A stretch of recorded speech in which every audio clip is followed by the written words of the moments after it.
aconteceu esse episódio, que é a residência onde morava então a Jordana Praz Hagman, de 33 anos. O crime aconteceu ontem por volta das 9 horas da manhã e lembrando que o autor do crime, o Evandro Henriques de Campos, tinha contra si uma medida protetiva por ameaçar a ex-companheira de morte pelo celular. Delegado Jason, muito obrigado por atender a reportagem da Rádio Cidade. Seja bem-vindo aqui à Redação Integrada. Boa tarde.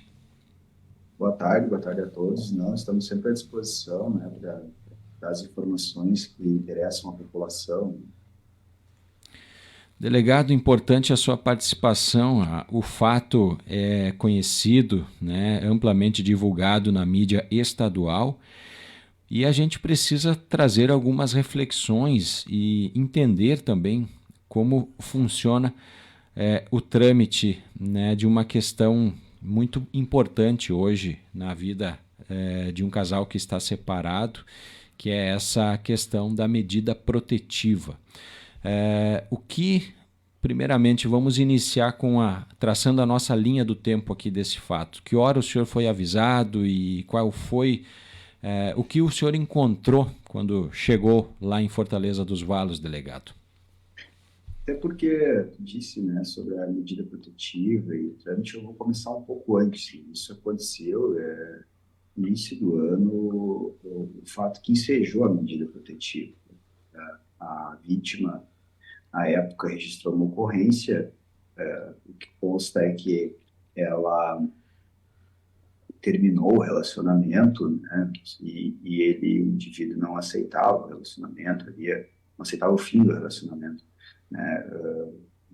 Havia discussões sobre isso. Aí ela pediu a medida protetiva, foi concedida a medida protetiva, né, que ele não poderia se aproximar dela, não poderia entrar em contato com ela, enfim.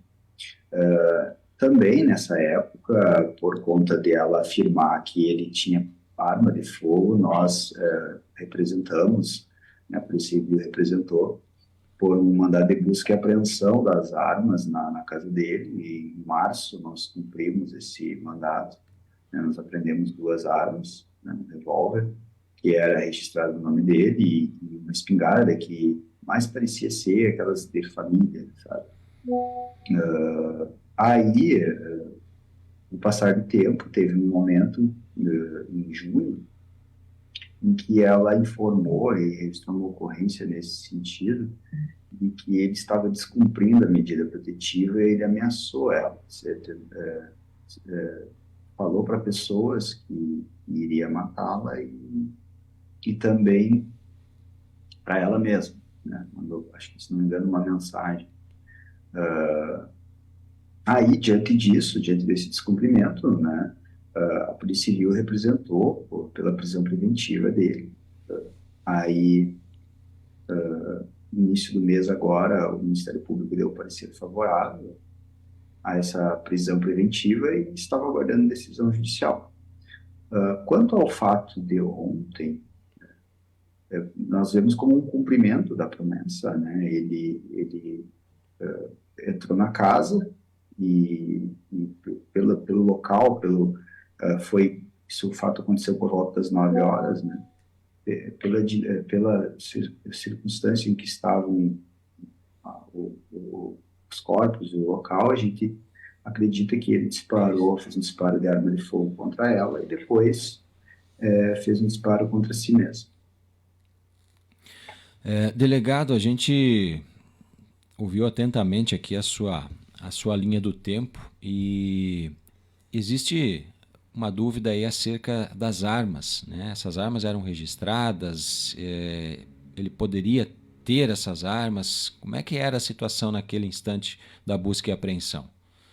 Sim, o revólver estava no nome dele, ele poderia, é o que se chama de posse, né, de arma. A pessoa, ela pode possuir uma arma em casa, se ela tiver o registro dessa arma, né? Ela tem direito de possuir em casa ou no seu trabalho. É diferente do porte de arma, né? Mas no caso ele tinha essa arma e e estava registrado, estava ok, mas mesmo assim, por conta da ameaça, né, que foi apreendido, somente Certo. para desarmá-lo. Que arma é essa, delegado? Ah, eu não vou saber precisar agora no momento. Era um revólver, mas especificadamente eu não vou saber. E, delegado, a gente tem crianças, os filhos do casal também nesta situação. Eles estavam com a mãe, com o pai? Qual era a relação que existia sobre a guarda dos filhos? Claro, a questão civil, eu não vou saber dizer. A gente sabe a questão fática, né? Que eles estavam morando com a mãe e na hora dos fatos eles estavam na escola. Perfeito. O crime acontece na manhã de ontem, delegado, por volta das 9 horas da manhã. Ela recebeu algum indicativo de que ele iria cometer isso no dia, minutos antes? Ela pede ajuda de alguém? O que acontece ali minutos antes do fato? Nós olhamos no telefone dela, claro, preliminarmente, né? A gente vai analisar com mais calma, mas que ela informou a mãe, se não me engano, de que ele estaria chegando ali. Mas isso acho que foi pouco antes dos fatos, né? Logo, ela deve ter visto ele chegando e daí fez essa informação. Certo. Existiu um chamado para a brigada, para a polícia? Teve algo nesse sentido disparado? Para a Polícia Civil, não, né? Posso afirmar isso com certeza. Para a Brigada Militar, não tem informações nesse sentido, mas posso também afirmar porque não tinha ligação para a Brigada Militar do celular dela. A gente analisou preliminarmente lá, né, na hora dos fatos. Do celular dela não tinha ligação para a brigada. Então, se houve, Isso. houve do celular, né, de alguma pessoa que É, estava. exato. Né? Quem sabe se preocupou com ela após ela pedir não responder ou uma coisa assim mais no telefone. Sim. E o senhor sabe se existia efetivo da Brigada Militar em Fortaleza dos Valos ontem pela manhã? Eu não sei, assim, tem, a Brigada Militar atende Fortaleza dos Valos, né? Eu realmente não posso afirmar como que funciona esse atendimento, porque isso é uma atribuição dos oficiais da Brigada Militar, essa designação, enfim. Sei que há uma parceria muito boa entre a Polícia Civil e a Brigada Militar, né, na cidade, mas realmente a questão de efetivo, como que funciona o atendimento, eu não vou poder saber informar. Perfeito. Delegado, sobre a justiça, voltando um pouquinho ali, né, na questão de que foi o senhor que fez o pedido de prisão preventiva? Isso, fui eu. O senhor que fez o pedido. O pedido vai para o judiciário de Cruz Alta, é isso? Isso. Pedido, o judiciário que atende Fortaleza dos Valos é o judiciário de Cruzado. Certo. E qual é o tempo médio, delegado, que esse pedido tem para ser analisado e emitida a resposta? Não tem prazo, né? Não existe um prazo na legislação. A gente toma as medidas que a gente acha condizentes, né? Que nem nesse caso foi que a gente achou que deveria ser feito, e a gente encaminha o pedido para o Poder Judiciário e lá é uma questão interna do Poder Judiciário. Eu não consigo, né, dizer, prever um tempo ou não. Isso até teria que fazer uma análise das decisões judiciais, coisa que eu não tenho acesso agora, né? Mas é Sim. complicado. Então eu emiti uma opinião sobre isso. Uhum. Delegado, aqui jornalista Cristiano Lopes, eu só a pergunta assim, como já havia uma medida protetiva acionada, já havia um movimento por parte da Delegacia da Polícia Civil por conta de todas essas nuances do entorno ali que poderia colocar, né, essa mulher estar aí sobre um perigo constante. Não há dentro dessa legislação que trata a questão da Maria da Penha aí a necessidade de o judiciário priorizar quando a Polícia Civil encaminha um pedido de prisão preventiva para uma pessoa que já está com uma medida protetiva que está ali sobre a égide da Lei Maria da Penha? A legislação em si, ela trata como prioritários casos de Maria da Penha em geral, inclusive, seja prisão preventiva, seja o pedido de medida protetiva, enfim. Geralmente as decisões são tomadas num prazo razoável. Claro, nesse caso específico, em outros casos, realmente a gente teria que fazer uma análise, como eu disse, né, de cada caso, mas a legislação, acho que o problema não seria tanto de legislação, geralmente os casos são encaminhados e são tomadas as medidas necessárias, né, dentro um prazo razoável. Então, claro, a gente encaminhou, é informado na de representação, o motivo, né, que a gente está pedindo a prisão preventiva, né, a gente estabelece por conta ali que havia um descumprimento, que havia medida protetiva vigente, enfim, só que essa questão judicial realmente interna eu não consigo opinar porque é uma questão da como funciona a vara, como funciona o judiciário. Sim. Deixa eu ver se eu entendi, delegado, que tem decisões que podem acontecer assim no mesmo dia ou na mesma semana, e tem outras decisões de medida protetiva que pedem a prisão, então, desse elemento, que podem demorar mais de um mês, 2 meses. Então, funciona É de que forma... geralmente o pedido de medida protetiva ele independe da manifestação do Ministério Público, ele é um requerimento da vítima, né? O pedido de medida protetiva acaba sendo analisado mais rápido. O pedido de prisão, às vezes, ele demora um pouco mais, porque vai restringir a liberdade do cidadão, é aberto vista para o Ministério Público se manifestar, que até nesse caso houve manifestação favorável também à prisão. Então, acaba que é um trâmite um pouquinho mais demorado, só que, claro, a questão de o quanto demora ou não é uma questão que vai depender muito do judiciário, da vara judicial, enfim. Tá certo. Para quem não sabe, delegado, o que muda tendo medida protetiva e não tendo na prática? O que é a medida protetiva? Não, na prática, claro, a medida protetiva é uma determinação podem ter várias determinações diferentes, mas em geral é uma determinação do agressor não se aproximar da vítima, não ter contato com a vítima de qualquer forma, em qualquer meio, não poderia mandar mensagem, não poderia ligar, não poderia chegar perto.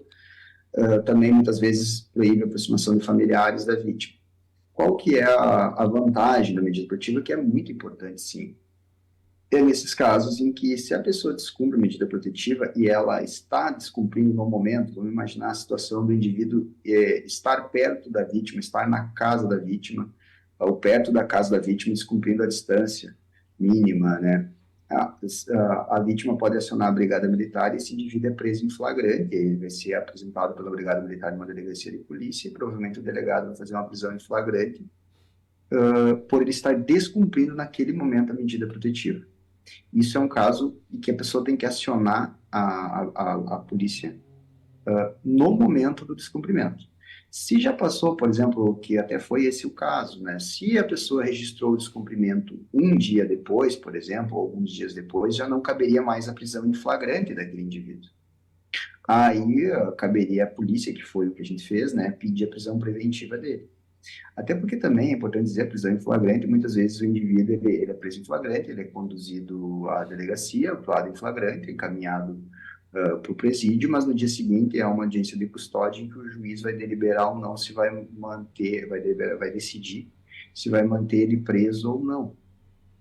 Que daí seria decidir se vai manter preso preventivo ou não. Muitas vezes o indivíduo ele sai na audiência de custódia. A prisão em flagrante, em alguns casos, ela dura um dia ou dois, né?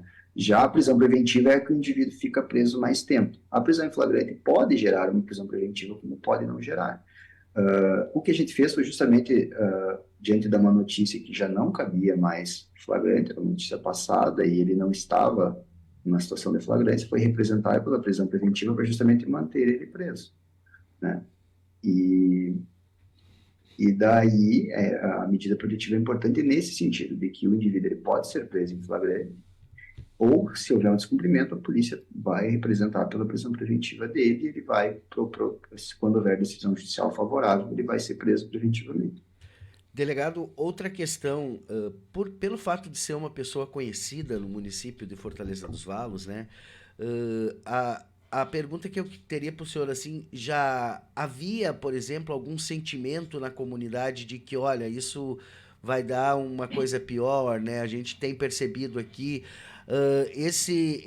essa pessoa, ele demonstrava um comportamento mais agressivo, era uma pessoa agressiva, ou era aquele tipo de situação que é aquele casal que vive, que a comunidade no entorno nem imagina que aquela situação possa vir a acontecer de uma maneira mais trágica, como foi o fato que aconteceu, né? É que assim, a comunidade, quando acontecem esses fatos, emite muitos juízos de valor sobre uma situação específica, né? A gente acaba tratando, porque uma pessoa se separar de alguém e ameaçar, ou se achar que a pessoa está seguindo a vida com outro relacionamento e também ameaçar, é meio que na polícia a gente vê muito seguido. E a maioria não termina em feminicídio, né? Então acaba que ameaças, a gente faz o nosso trabalho, né? A gente vai proteger as pessoas, a gente vai, como eu disse, né? Tanto é que esse caso a gente tomou todas as medidas necessárias e que cabia a Polícia Civil.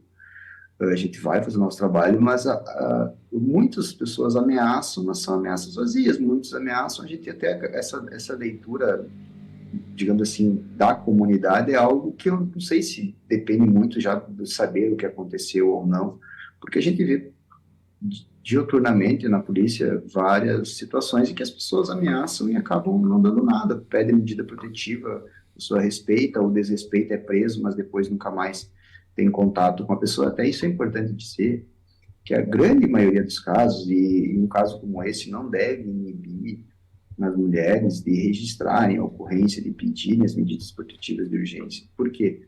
Porque a grande maioria dos casos, a medida protetiva funciona, o indivíduo já não se aproxima. Se o indivíduo às vezes é desavisado e acha que não vai dar nada, ele acaba sendo preso em flagrante ou preso preventivamente. Aí ele, aí ele, digamos assim, ele sente que o direito está alcançando ele, que a lei está alcançando ele, e ele acaba depois não fazendo esse tipo de coisa, não os casos em que acaba nessa situação são mais raros, é mais difícil ocorrer. Então, eu acho que é importante, sim, registrar a ocorrência, é importante pedir a medida protetiva de urgência, é importante ter esse respaldo, né?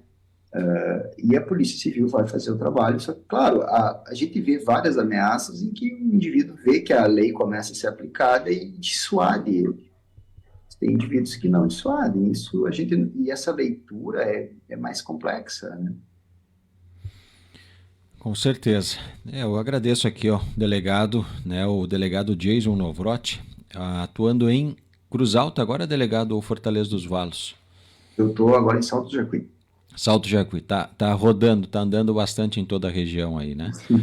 Mas o seu posto é Cruz Alta, né? Não, só lotado de Salto de Jacuí. Locado no Salto e faz o atendimento à Fortaleza dos Valos também, né? Isso. Tá isso. Certo, mais alguma questão, Cristiano? Não, só dizer que a Polícia Civil, e esse caso ele vai dar agora mais repercussão por conta dessa questão, né? Fez o seu trabalho, né? Fez o que lhe cabia fazer enquanto órgão, né?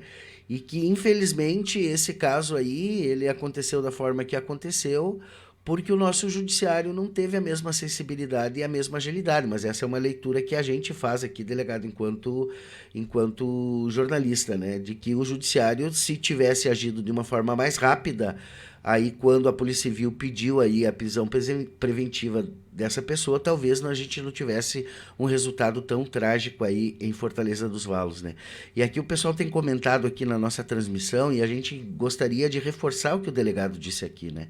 Isso não impede as mulheres, né? E não desvaloriza a importância de, cada vez que se sentir ameaçada de alguma forma por seu ex-companheiro, pedir esta medida protetiva, porque o trágico acontece em poucas situações, né? Não é o normal, né? O normal é de que as pessoas entendem que a medida protetiva ela gera, assim, prisão, como o delegado explicou, né?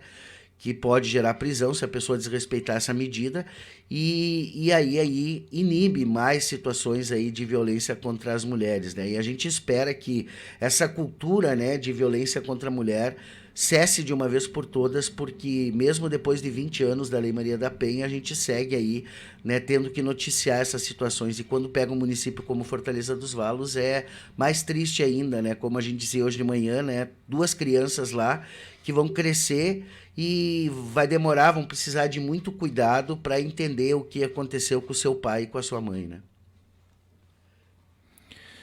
Delegado, o pessoal nos pede aqui para o senhor reforçar quais são as formas de violência contra a mulher.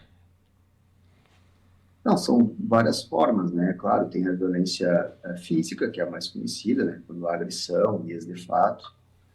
Tem a violência psicológica. A violência psicológica tem daí a parte criminal de violência psicológica, é só a violência psicológica. A violência psicológica pode se tornar crime de dano psicológico quando há uma tentativa de controle por parte da pessoa em relação do companheiro, ex-companheiro, ou quem mantém a relação, namorado, enfim, por parte da pessoa. A pessoa quer controlar, quer dizer, desde aquelas coisas mais simples, né, o que vestir, o que usar, onde ir, não deixar ir, etc, né, que daí seria o crime em si, né, de dano psicológico, mas qualquer forma de controle ou tentar dizer o que a pessoa deve fazer é uma violência psicológica, né. Também a violência patrimonial, que seria desde para o que importa para nós, para a polícia, né, os crimes de dano qualificado, subtrair as coisas da pessoa, enfim, né.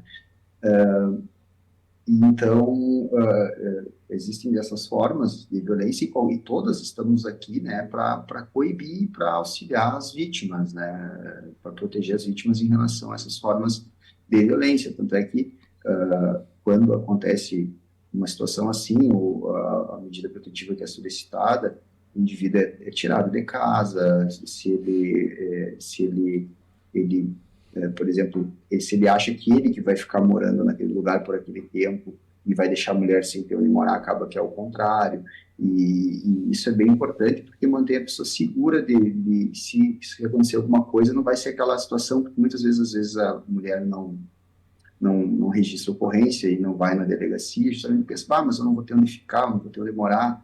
Não é bem assim que as coisas funcionam, né? Muitas vezes até se decidir no juízo civil como que vai ser a partilha, como que vai ficar, se, enfim, a pessoa fica na casa, fica morando, o agressor que é retirado de lá, que vai ter que se afastar, né? Então isso é bem importante que as pessoas saibam, e justamente para não achar que a casa é dele, ele não vai ter onde morar, etc. Seria uma forma de violência, tanto nesse caso psicológica quanto patrimonial.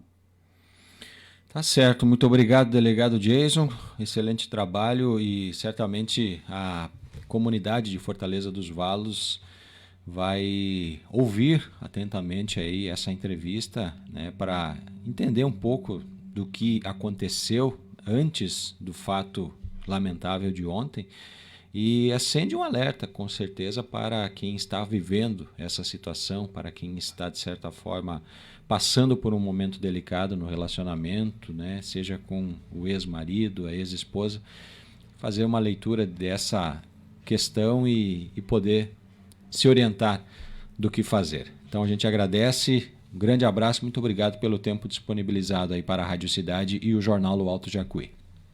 Não, eu que agradeço, né? A gente está sempre à disposição para prestar os esclarecimentos necessários para a comunidade, o que for importante no nosso trabalho. Estamos sempre à disposição e foi um prazer. Conversamos ao vivo então com o delegado Jason Novrot,